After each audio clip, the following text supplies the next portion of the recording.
Aloha everyone, this is Dr. BethAnne. I am an author, intuitive psychologist, and an empath, and I craft content for highly sensitive spiritual souls. And this month we have been talking about self-acceptance, and all videos tie in to fostering the energy of self-acceptance in our life somehow.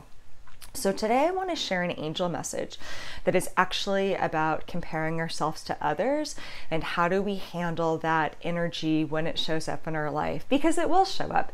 You know, it's just inevitable that on the human journey, especially in our modern age where we are like on the outside looking in on social media so often, where we see things that people are posting or what they're sharing or what somebody else has done, it's really easy to feel like others are further along than we are, or to feel like somebody else already accomplished what we want to accomplish, and so there's no need for it. You know, it's just really easy to be in a space of lack and to have that energy creep into our life. And also just psychologically, part of how we understand ourselves as human beings is through like looking at what other people do. Other people's journeys and stories help reflect a mirror back to ourselves, and they help reflect information back to ourselves, and that's how we understand ourselves. So comparison happens, and we need to know how to deal with it so it doesn't chip away at our own esteem and confidence, and so we can do something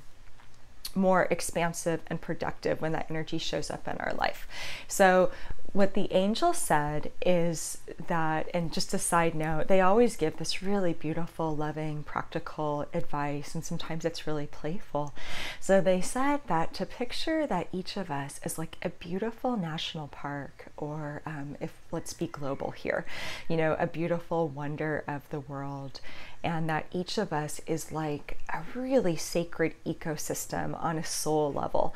You know, if you have been to a space in nature, whether it's renowned and lots of people travel there because they want to see it, or maybe it's just like the woods and the trails in your own backyard, there's like this sanctity and this holiness to it, and it's so magical in its own way.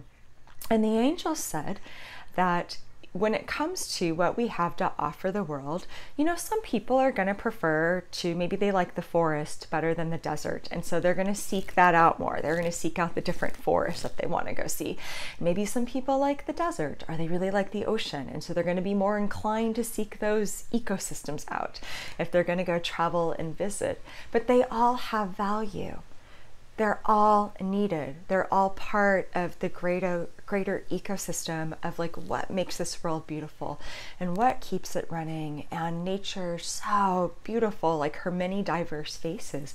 They all have value, and people are attracted to each of them in accordance to their own soul's journey. And they don't sit around thinking about what another ecosystem is doing. They just know they belong.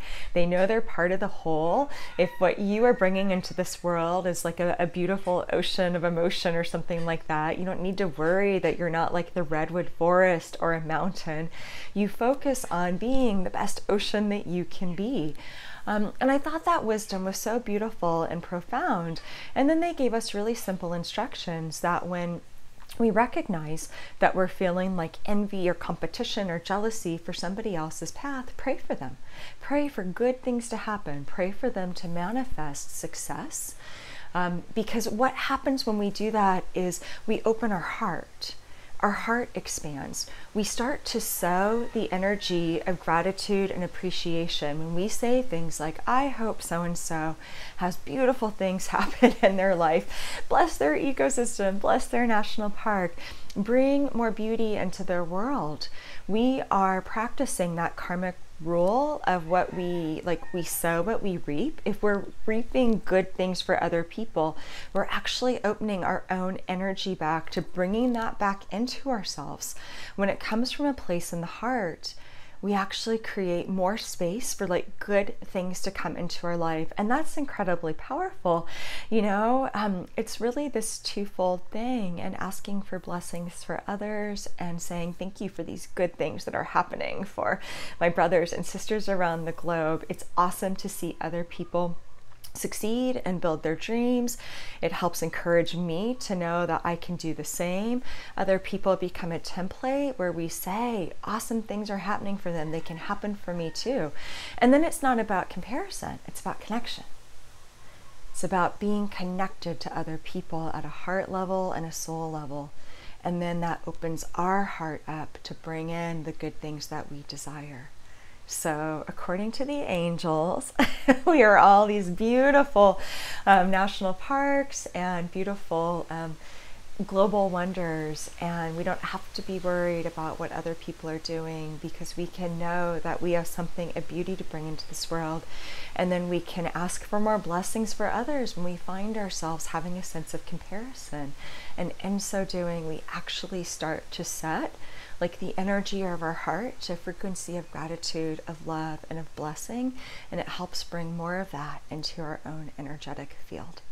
So have a beautiful day. If you like this content, please join me here by subscribing. And my website and a free course that I created is in the write-up for this video. So feel free to check those links out if you are looking for more support for your journey. All right, blessed be.